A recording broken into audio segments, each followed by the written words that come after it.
আপনার অন্তরে জায়গা দিতে পারলে আপনি যত বেশি আল্লাহকে ভয় করতে পারেন, আপনি দুনিয়ার খারাপ কাজ থেকে অতটুকু আপনি বাঁচতে পারবেন। সুবহানাল্লাহ।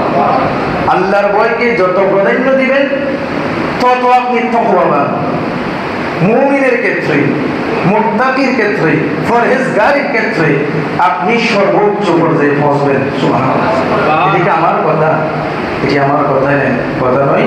সূরাতুল হুজুরাতের মধ্যে আল্লাহ বলেছেন, ইন্না আকরামাকুম ইনদাল্লাহি আতকাকুম। ও আমার বান্দা, ও আমার দুনিয়ার মধ্যে তোমরা যারা বসবাস করো, যত মানুষ রয়েছে, তোমাদের উদ্দেশ্য আমার ফরমান হচ্ছে, তোমরা কেউ রাজা, কেউ প্রজা, কেউ বাদশা, কেউ ফকির, কেউ আমির, এভাবে তোমরা দুনিয়ার মধ্যে আসো। কোন মানুষ তুমি রাজা হও, প্রজা হও, তুমি বাদশা হও, ধনী হও, গরিব হও, আমার কাছে সবাই সমান। সুবহানাল্লাহ। ইন্না আকরামাকুম ইনদাল্লাহি আতকাকুম। কিন্তু একটি মাত্র আমার কাছে মাপকাঠি আছে, একটি মাত্র আমার কাছে মাপকাঠি আছে, যেটা দিয়ে আমি মাফ করি, ওজন করি, মানুষকে তারতম্য করে ভাগ করি, সেটা হচ্ছে একমাত্র আতকাকুম। আমি আল্লাহকে তুমি বান্দা কতটুকু ভয় করতে পেরেছো। সুবহানাল্লাহ। এই আপনার ভিতরে যত তাকওয়াদারি, পরহেজগারি, মুমিনের যে আপনার ভিতরে মুত্তাকি, এই আপনার কাছে যত বেশি জায়গা দিতে পেরেছেন, অতটুকু আল্লাহ আপনাকে উপরে তুলবেন। সুবহানাল্লাহ।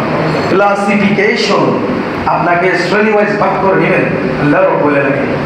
আপনি কি গৌস, কুতুব, আবদাল, ওয়ালি, নাকি সাধারণ মুসলমান, নাকি মুমিন, নাকি আশিকে রাসূল, নাকি আশিকে ওয়ালি? আপনাকে আল্লাহ রাব্বুল আলামিনের কুদরতের দপ্তরে ক্লাসিফিকেশনের মাধ্যমে আপনাকে উর্ধে তুলবেন একমাত্র এই মুত্তাকি হওয়া। সুবহানাল্লাহ।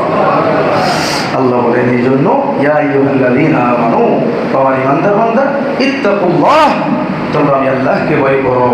এই ভয় যদি করতে পারো, এই ভয় ভীতি আপনাকে নানান প্রকার অপকর্ম থেকে, অসৎ কাজ থেকে তুমি মুমিনকে আমি আল্লাহর ভয়ে বাঁচাইয়ে নেবে।